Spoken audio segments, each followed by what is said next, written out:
अस्सलामुअलैकुम नाजरीन, top stories के साथ मैं हूं आपकी मेज़बान फ़रहाना ख़ान। यकीनन आप इस सीट पे देखते होंगे शहराज अवैसी साहब को, लेकिन आज हमारी सीट्स तब्दील हो गई हैं। यज़दानी साहब को अल्लाह ताला ने बुलाया है अपने घर उम्रे की सादत के लिए, तो वो वहीं पे गए हैं। तो उनकी गैर मौजूदगी में जो प्रोग्राम का जो सिलसिला है वो उसकी जो मेज़बानी है वो मैं यानी फ़रहाना ख़ान, और जो अपने तज्ज़िये पेश करेंगे वो जनाब अवैसी साहब पेश करेंगे। अवैसी साहब, सबसे पहले तो आपको ये इस जगह पे जो आप बैठे हैं ये शर्फ आपको हासिल हुआ है, इस पे थोड़ा सा बता दें। और दूसरा ये कि कल मिस्र में अमन मुआहदे की तकरीब हुई है जिसमें पाकिस्तान का नाम वाज़े तौर पे गूंजता रहा है, कैसे देखते हैं?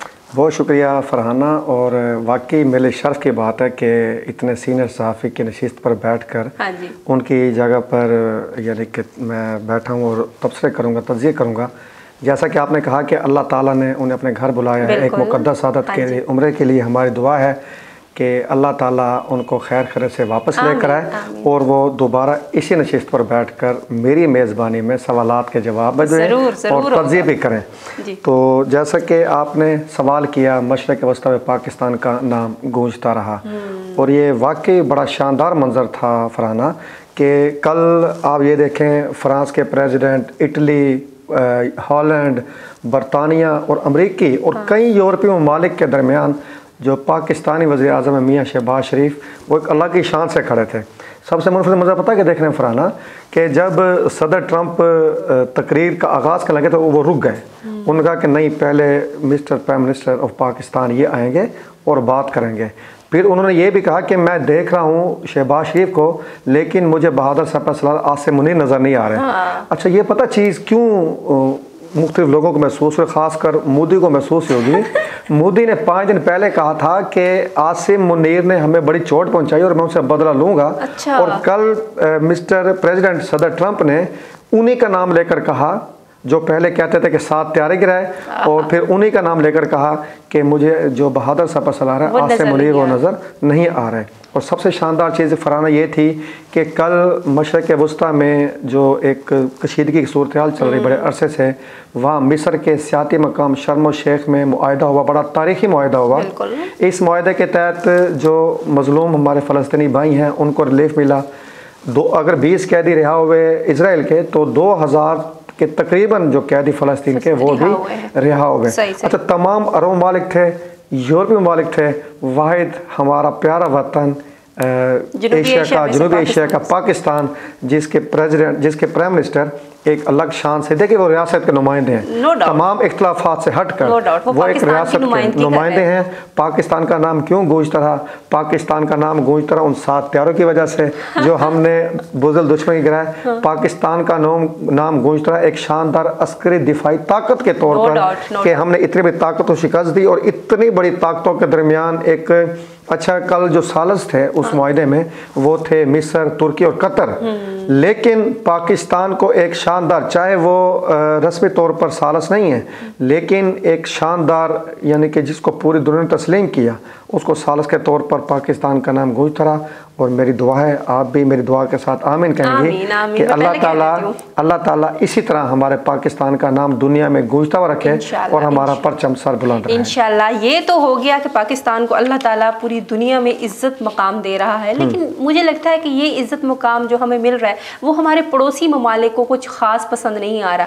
पहले भारत ने दरअंदाजी करने की कोशिश की, फिर अफगानिस्तान की सरजमीन हमारे खिलाफ इस्तेमाल हुई, उसके बाद पाकिस्तान ने बारहा दरख्वास्तें की, फिर बिला मजबूरी के तहत पाकिस्तान को अफगानिस्तान के वो जो ठिकाने जो इस्तेमाल हो रहे थे उनको तबाह करना पड़ा। 4 दरख्वास्तों के बाद पाकिस्तान ने 5वीं दरख्वास्त अफगानिस्तान की कबूल कर ली, सीज़ फायर की। क्या वजूहात रही 4 दरख्वास्तों को पहले जो मुस्तरद किया गया पाकिस्तान की जानिब से? देखिए, अफगानिस्तान किसी भूल में था कि मैं जनाब वो उनके जो वज़ीर ख़ारजा थे मुल्ला मुत्तकी, उनके बयान आ रहे थे काफ़ी दिनों से कि अगर पाकिस्तान पर हमला करेगा तो वो पूछ ले रूस से, वो पूछ ले बरतानिया से, वो पूछ ले फ़लाँ से, वो पूछ ले फ़लाँ से, हमने उनको शिकस्त दी, हमने उनको शिकस्त दी। उन भोले बादशाहों को ये नहीं पता कि जिन दीवार के सहारे तुमने उनको शिकस्त दी वो दीवार तुम गिराने के दर पे हो। ऐसे नहीं होता। उस वक्त तुम्हारे पीछे पाकिस्तान था। और ये देखें कि अफसोस की बात है कि वो अफ़गानी जिनकी हमने 30 से 40 साल मेज़बानी की, उनको पनाह दी, उनकी नस्लें यहाँ पर पल बढ़कर जवान हुई, वो इंडिया की शय पर आप ये देखें कि जब पाकिस्तान पे हमला हुआ, हमारे 15 से 16 जो फौजी जवान थे वो शहीद हुए, जिसमें 2 मेजर शामिल थे, एक लेफ्टिनेंट कर्नल शामिल थे। उस वक्त आप ये देखें कि जो अफगानी वज़ीर ख़ारजा थे वो इंडिया के दौरे पे थे। हाँ जी, बिल्कुल। पाकिस्तान ने जब अफ़गानिस्तान के अंदर घुसकर उनके अड्डे तबाह किए दहशतगर्दों के, तो उसी दुश्मन की शह पर जिनको हमने फेंटे लगाए थे ऑपरेशन बुनियाद महसूस में, उन्होंने अफ़गानों को इस्तेमाल किया और अफ़गानियों ने उनकी शह पर हमारे मुल्क, हमारी पाक सरहदों पर जब हमला किया, लेकिन हमेशा की तरह फराना हमारी पाक फ़ौज ने उसी तरह डट कर जवाब दिया। और दिलचस्प बात कि अभी 1 ही घंटा हुआ था और उन्होंने सफ़ेद झंडे लगाना शुरू कर दिए। और उनका ये बयान भी तो आया कि हमने 12 दरख्वास्त की, लेकिन पाकिस्तान नहीं वो कर रहा, ताकि हमें लाशें उठाने में भी प्रॉब्लम। अच्छा, यहाँ पर एक लतीफ़ा बड़ा चला कि हमारे फ़ौजी अफसरों ने जब जवानों से पूछा, यार जब वो सफ़ेद झंडा लहरा रहे थे सुलह के लिए, तुमने जंग क्यों नहीं रोकी? कहते साहब हम क्या करते हैं, उनका परचम भी सफ़ेद था, सुलह का झंडा भी सफ़ेद, हम समझो अपना परचम लहरा रहे हैं, हम उनको मारते रहे। तो 1 घंटे के अंदर अंदर हमने उनको सबक याद दिला दिया। 1 घंटे बाद ही पहली सुलह की दरख्वास्त आई, नहीं मानी, क्योंकि आप ये देखें कि हमारी मुक़द्दस सरहदात के अंदर दाखिल होकर हमारे फ़ौजी जवानों पर हमला करना, हमारी मुक़द्दस सरज़मीन को निशाना बनाना, ये कोई मामूली बात नहीं है। और हमारे जवानों ने ताबड़तोड़ जवाब दिए। दूसरी भी जब दरख्वास्त दी हमने नहीं मानी। तीसरी दरख्वास्त उन्होंने दिलचस्प बात बताओ कतर के थ्रू की। अच्छा, पाकिस्तान नहीं मानी, क्योंकि पाकिस्तानी फौज ने तैयार कर रखा है कि इस दफ़ा अंदर दाखिल हो गए। हमने उनके देखे BLA के अड्डे उधर जिन्होंने बलूचिस्तान में बदमनी कर रखी है, बिल्कुल TTP के अड्डे उधर जो पख्तूनख्वा में बदमनी कर रहे हैं, तो हमें मौका मिल गया था। लेकिन फिर जब सऊदी बरादर मुल्क ने हमारे से रिक्वेस्ट की, तो 5वीं दरख्वास्त जब उन्होंने कबूल की अफ़गानियों ने, वो ये थी कि यार कम से कम हमें लाशें तो उठाने दो। तो भाई बतौर मुस्लिम फिर हमने उनका ख्याल किया, हमने कहा यार लाश ही उठा लो, फिर तुम्हें अगला सबक सिखाएंगे। उम्मीद है उनको सबक मिल चुका होगा और अब वो इंडिया की शह पर हमला करने से पहले 100 दफ़ा सोचेंगे। और मैं आपकी बात की तायद करूँगा कि दुनिया हमें सालस के तौर पर मार रही है और हमसाए जलन के मारे हमारे इस पोजीशन को कबूल करने को तैयार नहीं है, लेकिन पाकिस्तान हमेशा इसी तरह आगे बढ़ता चला जाएगा। इंशाल्लाह बिल्कुल सही कह रहे हैं। अच्छा, कल KPK असम्बली में बड़े अजीब व गरीब वाक़यात और बड़ा एक टर्न आया, हमें तो समझ नहीं आ रही। एक वज़ीर आला जिनका इस्तीफ़ा अभी तक मंजूर नहीं हुआ, वो इस्तीफ़ा अभी तक पड़ा है, उसके बावजूद एक नया वज़ीर आला मुंतखब हो गया। सुहेल अफरीदी साहब वो नए वज़ीर आला अब बन चुके हैं KPK के, लेकिन उसके बावजूद उन्होंने जो कल तकरीर की है, उस तकरीर को आप कैसे देखते हैं और क्या आप समझते हैं कि आइनी तौर पे उनका ये मुंतखब होना ठीक है, जबकि गंडापुर साहब का इस्तीफ़ा अभी तक मंजूर नहीं हुआ? क्या देखते हैं इस सिचुएशन को? गंडापुर ने 2 दफ़ा इस्तीफ़ा दिया। गवर्नर के पास इख्तियार हासिल है कि वो वज़ीर आला को बुलाए, अच्छा, उनसे तस्दीक करे, क्योंकि बतौर वज़ीर आला मुस्ताफ़ी होना मामूली बात नहीं होता, सही है। वज़ीर आला तस्दीक करेगा। अच्छा, फिर गंडापुर साहब ने कहा है कि 15 तारीख को मैंने इनको बुलाया है, आप आएँ मेरे पास चाय पे तस्दीक करें, आपका इस्तीफ़ा मंजूर रहेगा, 16 को इजलास बुलाएं, अपना वज़ीर आला मुंतखब कर लें। लेकिन पता नहीं इन्हें क्या जल्दी थी। फिर हम और तमाम मामला छोड़ते हैं, अदालत में मामला ज़ेर समाअत है, देखिए अदालत क्या फ़ैसला करती है। अभी वो वज़ीर आला बनकर भी वज़ीर आला नहीं है, क्योंकि उसके लिए नोटिफिकेशन जारी होना है, उसके लिए हलफ उठाना उन्होंने, ये मामला चलेगा। लेकिन बदकिस्मती की बात, मैं आपकी बात की तरफ आऊँगा, जो वज़ीर आला का ख़िताब था ये बिल्कुल एक ज़िम्मेदार ओहदेदार का खिताब नहीं था। 3 दिन पहले हमारे DG-ISPR ने पेशावर में प्रेस कॉन्फ्रेंस की, उन्होंने उसमें जो गैर रियासती अनासर उनको ललकारा, सहूलतकारों को ललकारा, लेकिन बदकिस्मती से वज़ीर आला ने उसको अपनी पार्टी पर बात समझकर एक रियासती नुमाइंदा होने के बावजूद रियासत के एक ज़िम्मेदार जो हमारे DG-ISPR हैं उनको उसी तरह तलख उनको जवाबात दिए और कहा है कि रियासत इमरान खान का नाम है। फरहाना, रियासत कतन किसी शख्सियत का नाम नहीं हो सकता। शख्सियात आती रहेंगी, जाती रहेंगी, हमारी रियासत इंशाअल्लाह कायम रहेगी। रियासत किसी शख्सियत की मोहताज नहीं होती। फिर रियासत एक फ़ैसला कर चुकी कि ऑपरेशन होना है। ऑपरेशन क्यों होना है? ऑपरेशन इसलिए होना है कि वो हमारे फौजी जवानों को मारते जा रहे हैं, शहीद करते जा रहे हैं, वो हमारी सरहदों की खिलाफ वर्जी कर रहे हैं, तो हमने काफ़ी अर्सा बर्दाश्त किया है। ऑपरेशन होना है और बदकिस्मती से एक रियासती ज़िम्मेदार ओहदेदार होने के बावजूद उनको ये तकरीर ज़ेब नहीं देती थी। आपकी बात बिल्कुल दुरुस्त है और उन्हें ये जो अल्फाज इस पर गौर करना चाहिए और PTI को भी चाहिए कि रियासत से मत टकराएं, क्योंकि ये देखें कि बड़े बड़े पहले सियासी पार्टियां उन पे आजमाइश के लम्हात आए, लेकिन वो रियासत से कभी नहीं टकराए। रियासत बरकरार है तो आपकी सियासत भी चलती रहेगी, आपके लीडर भी चलते रहेंगे, आपकी पार्टी भी चलती रहेगी, आपको वजारत आला मिलती रहेगी। खुदा ना खास्ता रियासत को नुकसान पहुँचा तो ये तमाम ओहदे, ये तमाम पार्टियाँ ये टक्के के नहीं रहेंगी। तो इन्हें ख्याल करना चाहिए और अपने अल्फाज से रजू करना चाहिए, बल्कि इन्हें एक प्रेस कॉन्फ्रेंस में जो अपने ये कहेगा नफरत उम्र अल्फाज हैं, इनसे बरत का इजहार करना चाहिए। बिल्कुल सही कह रहे हैं। अच्छा, एक तरफ तो ये चीज़ें चल रही हैं, लेकिन लगता है कि जनूबी पंजाब की जामियात पे काफ़ी अरसे से वो जो काले साए, वो क्या कहते हैं कि उदासी हमारे घर की दीवारों पे नासिर बाल खोले सो रही है, या जिस तरह से है, मुझे यहाँ पे लगता है कि यहाँ जैसे जिन आके बस गए हूँ, असेब के साए हैं।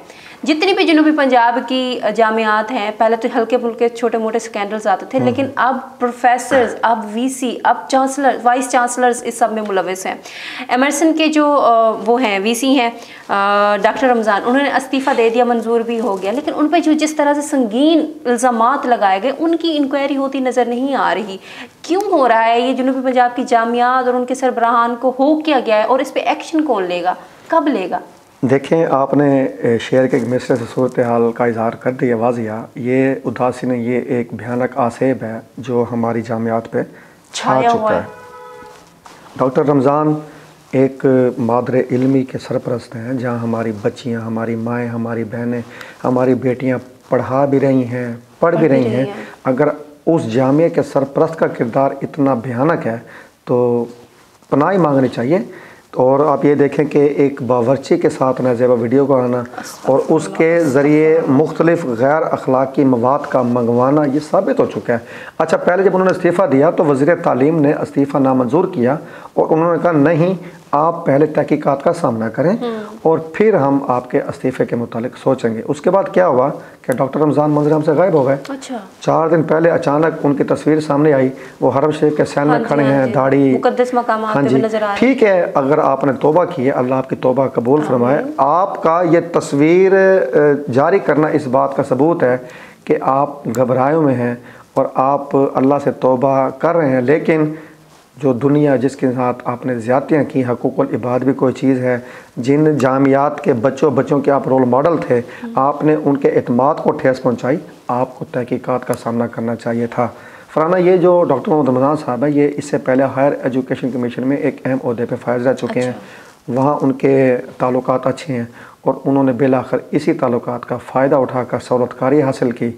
55 रोज़ गुजरने के बावजूद भी तहकीकात ना हुई और बिल आखिर इनका इस्तीफ़ा मंजूर कर लिया गया।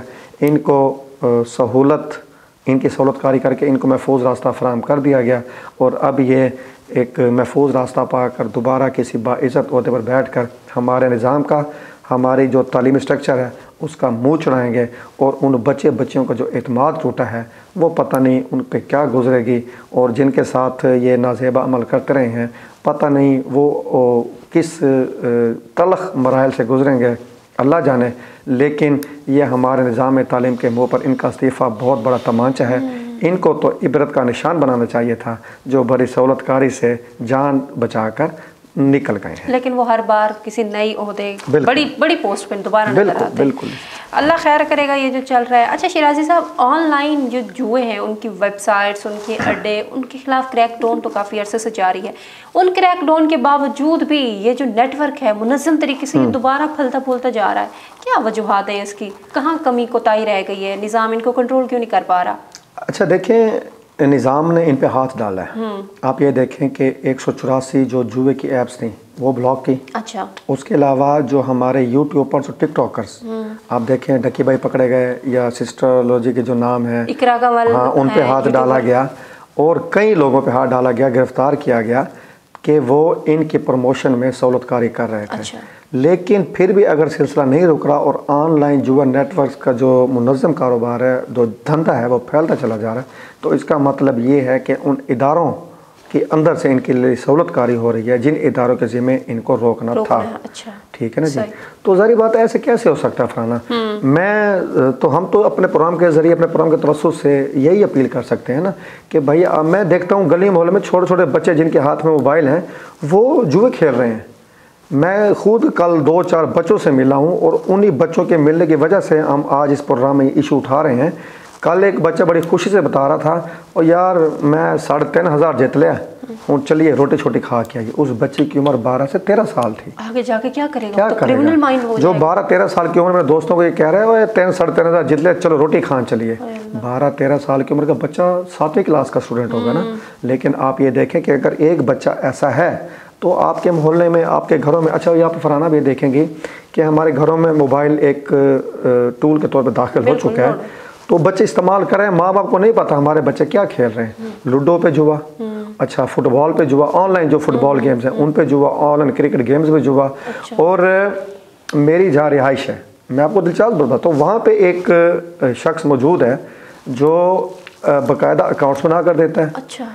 और उन अकाउंट्स के थ्रू बड़ी ईमानदारी से, अगर आप जीते हैं तो ईमानदारी से आपके उसमें रकम शिफ्ट कर दी जाती है, वहाँ से रकम ले भी जाती है। अच्छा, मामलात में भी ईमानदारी, मैंने जितनी ईमानदारी इन बेईमानी कामों में देखी है ना, मैंने इतनी ईमानदारी किसी अच्छे काम में भी नहीं देखी। मैं आपको दिलचस्प बात बताऊं। अच्छा बच्चे बड़े, अच्छा आप देखिए छोटे छोटे बच्चे हैं, उनके नाम के अकाउंट्स बने हुए हैं। उन्होंने अपनी वालदा का शादी कार्ड किया, उस पर जायज़ कैश अकाउंट बना हुआ था। और जारी बात है हमारी माएँ अमूमन ज़्यादा पढ़े लिखे नहीं होती, वो इस्तेमाल हो जाती हैं। आप ये देखें कि बस इसी मिसाल से आप समझा कि अगर एक 12-13 साल का बच्चा ऐसी हरकतें कर रहा है तो हमारा मुआशरा कहाँ जा रहा है। जनूबी पंजाब के बहुत से शहरों में ये गोरख धंधा, ये जो है ना मुनज़्ज़म धंधा, ये फैल चुका है। और हम अपील करेंगे कि हमारी नई जो नस्ल है आने वाली, उसको इससे बचाया जाए। सिर्फ इन पे हाथ डालना नहीं है, बल्कि एक ताकतवर किस्म के मुनज़्ज़म ऑपरेशन की ज़रूरत है, जिसका आगाज़ कर देना चाहिए। बिल्कुल, अल्लाह करे ऐसा ही हो। दूसरी जानिब शराज साहब, बेकरी मसनूआत की जो कीमतें हैं उनको तो पर ही लग गए हैं। पहले हम सब्जियों को रो रहे थे, रोटी की कीमतों को रो रहे थे, अब लगता है कि बेकरी की कीमतें कंट्रोल करने में सूबाई हुकूमत थोड़ी सी बैकफुट पे जा रही है। क्या इसकी क्या वजूहात हैं? वो जो फोर्सेस बनाई थी वो कब हमें मैदान में नजर आएंगी और कब हमें सुकून का सांस मिलेगा? उन फोर्सेस को तो मैं देखता हूँ गली पे रेडियाँ खड़ी होंगी ना बेचारे छोटे सी, उनको उठा के फेंक रहे होंगे। अच्छा दुकानों से जो वो तोल वाले होते हैं ना, कंडे इलेक्ट्रॉनिक कंडे, दूसरे कंडे, वो उठा के गाड़ी में रख रहे होंगे, या गरीबों को ऐसे तड़ियाँ लगा रहे होंगे, ओए हट जाओ, ओए बचो। और भाई आप लोगों का काम आवाम को जो सस्ती अशिया हैं, सस्ती कीमतों पे जो फराहम करने वाली अशिया, उनको भी यकीनी बनाना है। आप ये देखें आटा फराना 1.5-2 माह पहले कितना सस्ता था, मैदा बहुत सस्ता था। उस वक्त बेकरी वालों के ज़हन में नहीं आया कि हम चीज़ें सस्ती करें। उस वक्त बिस्किट्स के रेट वही, बन के केक रेट्स वही, केकों के रेट्स वही, रोटी के रेट्स तो हुकूमत ने चलो किस तरह किया। लेकिन आज जब आटे की कीमत में थोड़ा इजाफा हुआ है तो बेकरी वालों ने इन तमाम चीज़ों की कीमतों में 5 रुपये से 30 रुपये तक इजाफा कर दिया है। आप ये देखें नाजायज़ मुनाफाखोरी की इंतहा है।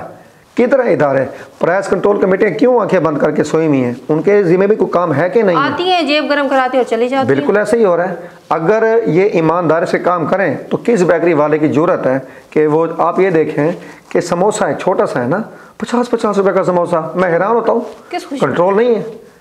ठीक है ना जी। आलू जब 5 रुपये किलो, 10 रुपये किलो, उस वक्त समोसा 50 का। आलू जब 60 रुपये किलो, उस वक्त समोसा 50 का। यानी कि आप ये देखें, छोटी सी साहब अल्लाह आपको और बताऊँ, बेकरी से हट के मुर्गी गोश्त इंतहाई सस्ता है। जो कढ़ाई होटलों पे 2 महीने पहले जब मुर्गी गोश्त 800 रुपये किलो था, उस वक्त भी 2000 रुपये किलो थी, आज भी 2000 रुपये किलो है। और भाई आप लोग जब कमाते हैं उस वक्त तो आप कोई बात नहीं करते। जब आपको मुर्गी सस्ती मिल रही है, जब आपको मैदा सस्ता मिल रहा होता है, जब आपको आटा सस्ता मिल रहा होता है, उस वक्त तो आप चीज़ें सस्ते नहीं करते। थोड़ा सा इजाफा क्या हो, आप आवाम का जीना हराम कर देते हो। भाई कुछ सोचें आवाम के बारे में। इदारों से अपील कर सकते हैं, ये जो पैरा फोर्स, टेरा फोर्स, ये प्रेस कंट्रोल कमेटी जो ढेर लगा हुआ है ना, इन जो इदारों का ढेर लगा हुआ है, इस ढेर से कुछ काम भी लें। ये सिर्फ इनका काम तनख्वाहें लाना नहीं है। तनख्वाहें लेके लोगों को, ये जो मामूली रेडी वाले हैं, मामूली छोटे दुकानदार हैं, उनको डराना धमकाना नहीं है। कुछ काम भी करें, आवाम को सहूलत भी दें। ठीक है ना जी। आप हमारे टैक्सों से ही लाखों रुपये तनख्वाहें लेते हैं और हम जनाब आप ही को टैक्स देकर जो आपकी जिम्मेदारी है उससे हटकर महंगी चीज़ें खरीदें। क्या कसूर है हमारा? कुछ सोचना चाहिए हुकूमत को भी और इन इदारों को भी। ईमानदारी से कमाने में ही आफियत है। आप हमारी तनख्वाहों से, हमारे टैक्स से पैसे लेकर आप जो है ना अपनी तनख्वाहों को हलाल नहीं कर रहे, आप हराम कर रहे हैं। कुछ सोचें। ये आपने बिल्कुल दुरुस्त फरमाया। अच्छा, ये जो छोटी मोटी रेडी वाले हैं, बंदा इनके साथ जाके बार्गेनिंग कर लेता है, इनको पूछ लेता है कि भाई बताएं वो आपका किधर है, रेट लिस्ट किधर है। लेकिन ये जो बेकरीज है ना, ये जो बेकरीज की आइटम लेने के लिए आप जाओ, आगे से वो बात ही नहीं सुनते, वो बदतमीजी करने पे आ जाते हैं। लेना है तो लो, नहीं तो जाओ। आप 2000 रुपए किलो बिस्किट आपने 1900 रुपए लगाए, वो आपकी बात नहीं सुनेंगे। वो आपको वो पता क्या है, वो आपको अजीब नजर से देखेंगे, यार ये कैसा बंदा आ गया हमारे से रियायत करा रहा है। ठीक है ना जी। तो मैं तो फरहाना ये कहूँगा कि हमारे इदारों को होश के नाखून लेने चाहिए और कुछ जो है ना अपनी जो ये हमारे टैक्सों से अब लाखों रुपए तनख्वाहें ले रहे हैं उनको हलाल करें भाई। हमें भी आपकी जो टैक्स देते हैं ना उसकी सहूलत यार हमें भी पहुंचनी चाहिए। शायद इसी सूरत हाल को मद्देनजर रखते हुए अब पंजाब हुकूमत ने यह फैसला किया है कि ज़्यादा गंदम उगाओ मुहिम का आगाज़ किया है और इसी के चलते कल मुल्तान में जो रज़ा हाल है वहाँ पे एक सेमिनार हुआ जिसमें DC मुल्तान ने शिरकत की और किसानों को तरगीब दी गई ज़्यादा गंदम उगाओ का जो मनसूबा है उस पर। लगता है कि कामयाब हो सकेगा क्योंकि पिछले 2-3 सालों में जिस तरह से किसानों का इस्तेहसाल हुआ है ख़ासतौर पर गंदम के बेचने के मौके पे और उनकी रेट मुकर्रर नहीं किएगी। क्या लगता है ये मुहिम कामयाब हो सकेगी पॉलिसी? किसान बेतमादी का शिकार है। बिल्कुल आप जो मर्जी सेमिनार कर लें, आप जो मर्जी इक़दाम कर लें, जब तक आप किसान को एतमाद में लेंगे वो अपनी ज़मीन में गंदम के बीज नहीं बोएगा। आप ये देखें किसानों से 22 रुपये मन गंदम ले गई। अब अगर 22 मन गंदम ले, रोटी अब भी 10 की होनी चाहिए। अब आटा, वो जो 22 मन गंदम का आटा है वो अब 120 रुपये किलो क्यों बिक रहा है? किधर है हुकूमती इदारे? वो जो हमारी CM साहिबा बुलंदबाग दावे करती थी, किधर गए उनके दावे? आप 35 रुपये मन के साथ एक प्राइवेट इदारे उनके साथ मुआहदे कर रहे हैं कि वो ख़रीदेंगे। इसका मतलब ये है भाई लोगों, आने वाले साल में आप 20 रुपये या 25 रुपये या 30 रुपये की रोटी लेने के लिए तैयार रहें। अब ये मामला जो हैं ये बिल्कुल अच्छी प्लानिंग नहीं थी। भुट्टो साहब ये सिलसिला शुरू करके गए थे कि सरकारी तौर पे ख़रीदारी के लिए उन्होंने इदारे बनाए थे, पास्को बनाया था, महकमा खुराक बनाई थी। अगर वज़ीर आला साहबा एक नया कदम उठाना चाह भी रही थी तो उनको कोई ठोस अमल तरतीब देना चाहिए था। छोटा किसान बहुत परेशान है। आप अगर देखें कभी हुकूमत ऐसे सेमिनार नहीं किए, इसका मतलब है कि हुकूमत भी घबराहट का शिकार है कि शायद किसान गंदम ना उगाए। आप लाख किसान कार्ड दे दें, आप लाख ट्रैक्टर ट्रॉलियाँ आसान के साथ में दे दें, जब तक आवाम को आप देखें फराना, आप इस बात तस्दीक करेंगे, आप माशाल्लाह एक उसी एरिया के रहने वाले जहाँ गंदम पैदा होती है कि लोग अपने घरों के फंक्शंस गंदम फसलों के आने पर रखते हैं कि गंदम आएगी, कपास आएगी तो हम शादियाँ करेंगे, हम फलां करेंगे। इस दफ़ा ये पोजीशन है। पेस्टिसाइड कंपनियाँ रो रही थी। क्यों रो रही थी? उन्होंने जो किसानों को करोड़ रुपए की अद्वियात दी इस वादे पे कि फसल के बाद हमें पैसे मिल जाएंगे। किसान कहता है भाई हमारी फसल का रेट नहीं मिला, हम आपको कहाँ से दे दें? उसका क्या हुआ? वो भी अपनी जगह किसान तो परेशान हुआ ही। जो पेस्टिसाइड इदारे हैं जिनका हमारी मईशत पर रोल है वो भी परेशान हुए। इसका मतलब है कि एक बहुत बड़ा एक जो सर्कल है, एक साइकिल है हमारी मईशत का, वो परेशानी का शिकार है।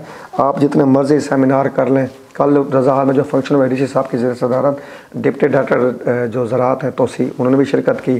सैकड़ों काश्तकार है, काश्तकारों को बुलाया जा सकता है।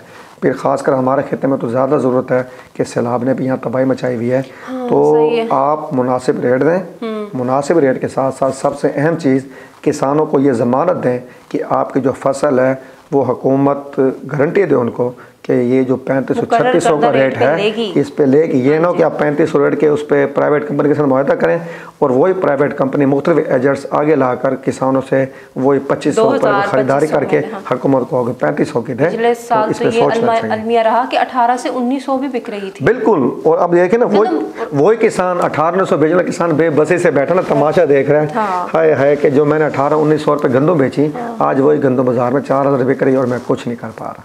उनका मोराल डाउन हो। बिल्कुल।